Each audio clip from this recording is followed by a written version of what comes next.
রয়েছে, তাদেরকে চাকরি দেওয়া হয়েছে। সুতরাং প্রবাসীদের সাথে যদি তারা মনে করে রাজা প্রজার মতো আচরণ করবে, তাহলে তাদের জায়গা ওই চেয়ারে নয়, তাদেরকে কারাগারে প্রেরণ করতে হবে। সেই জায়গা থেকে প্রবাসী অধিকার পরিষদ পরিষ্কারভাবে যে দাবি দেওয়া জানিয়েছে, আজকের এই আন্দোলন থেকে এই দাবির সাথে আমরা গণ অধিকার পরিষদ পরিষ্কারভাবে এক এবং ঐক্যমত্য পোষণ করছি। আপনার কাছ থেকে একটু জানতে চাই, একটা প্রশ্ন আছে আপনার কাছ থেকে একটা বিষয় জানতে চাই। গতকালকে 5 ফেব্রুয়ারি শেখ মুজিবুর রহমানের বাসভবন দুমড়ে মুচড়ে গুড়িয়ে দেওয়া হয়েছে, এই বিষয়ে আপনার কাছ থেকে একটু জানতে চাই, এই বিষয়টাকে আপনি কিভাবে দেখছেন আপনি একজন রাজনীতি ব্যক্তি হিসেবে? ধানমন্ডি 32 নম্বরে গতকালকে ছাত্র জনতা যেটি করেছে, আমি মনে করি এটি আরো আগেই করা দরকার ছিল।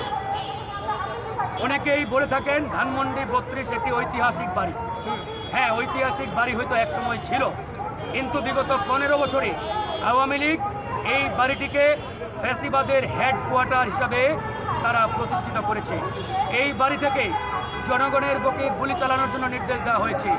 এই বাড়ি থেকে জনগণকে হত্যার নির্দেশ দেওয়া হয়েছে। এই বাড়ি থেকে জনগণকে গুম করার নির্দেশ দেওয়া হয়েছে। এই বাড়ি থেকে জনগণকে ক্রস ফায়ার নির্দেশ দেওয়া হয়েছে। তো যে বাড়িটি থেকে এরকম জনগণের বুকে গুলি চালানোর নির্দেশ দেওয়া হয়েছে, সেই বাড়িটি ঐতিহাসিকভাবে গুরুত্বপূর্ণ বলে আমি মনে করি না, দেশের মানুষ মনে করে। সেই জায়গা থেকে আমরা পরিষ্কারভাবে বলেছি, এই ধানমন্ডি 32, আমি যদি আজকে জনগণকে প্রশ্ন করি কিংবা মিডিয়াকে প্রশ্ন করি, বিগত 15 বছরে এই বাড়িটির কি এমন বিশেষত্ব আওয়ামী লীগ জনগণের সামনে তুলে ধরতে পেরেছে, যার কারণে এই বাড়িটি সংরক্ষণ করা অতীব জরুরি বলে আমরা মনে করি বা জনগণ করেন? কি এমন বিশেষত্ব বিগত 15 বছরে আওয়ামী লীগ দেখাতে পেরেছে, যার জন্য এই বাড়িটিকে সংরক্ষণ করতে হবে? দেখাতে পারে নাই। বরং এই বাড়িটি ধর্মীয় দিক দিয়ে বলছি না, এই বাড়িটিকে তারা একটা পুজো মণ্ডপের মতো প্রতিষ্ঠা করেছে। জনগণ সেখানে যায় আওয়ামী লীগের প্রধান নেতা শেখ মুজিবকে পূজা করার জন্য। এরকম একটা পরিস্থিতি তারা কিন্তু সেখানে তৈরি করেছে। সেই জায়গা থেকে তারপরেও আমরা বলেছি, ছাত্র জনতা যেটি করেছে এটি এভাবে না করে ভিন্নভাবে করা যেত। সেই জায়গাটা থেকে আমাদের পরিষ্কার বক্তব্য, আপনারা যেহেতু আইনের মধ্য থেকে ইতিমধ্যে রাষ্ট্রীয় ফাংশনে প্রবেশ করেছেন, তাই আপনাদের আইনের মধ্য থেকে এরকম কর্মকাণ্ড করা উচিত এবং আপনাদের আচরণ এবং রাজনৈতিক কর্মকাণ্ড আইনের মধ্য থেকে করা উচিত। আপনারা আইনের মধ্যে প্রবেশ করেছেন, এখন আইন বহির্ভূতভাবে কোনো জিনিস বা কোনো কর্মকাণ্ড করতে গেলে সেটা অনেক সময় হিতে বিপরীত হওয়ার সমূহ সম্ভাবনা রয়েছে।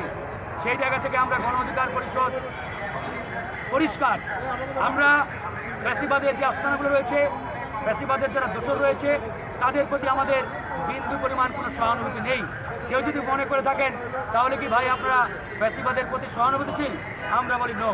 এক চুল পরিমাণ, বিন্দু পরিমাণ ফ্যাসিবাদের দোষর, ফ্যাসিবাদের আস্তানাগুলোর প্রতি আমাদের সহানুভূতি নেই, সিম্প্যাথি নেই। কিন্তু তারপরে বলতে হয়, এই রাষ্ট্রটিকে বেকায়দায় ফেলা কিংবা একটি অরাজকতায় নিয়ে যাওয়ার জন্য ভারতীয় রয়ের দালালেরা প্রতিনিয়ত চেষ্টা চালিয়ে যাচ্ছে। আমরা এমন কোনো কর্মকাণ্ড, এমন কোনো কার্যক্রম করব না যার কারণে ভারতীয় রয়ের এজেন্টরা সুবিধা পায় এবং এই রাষ্ট্রটিকে একটি অরাজকতার দিকে নিয়ে যেতে পারে। তাই আমরা বলতে চাই, সেই দিকে আমরা খেয়াল রেখে আমাদের কর্মকাণ্ড কার্যক্রম করা উচিত।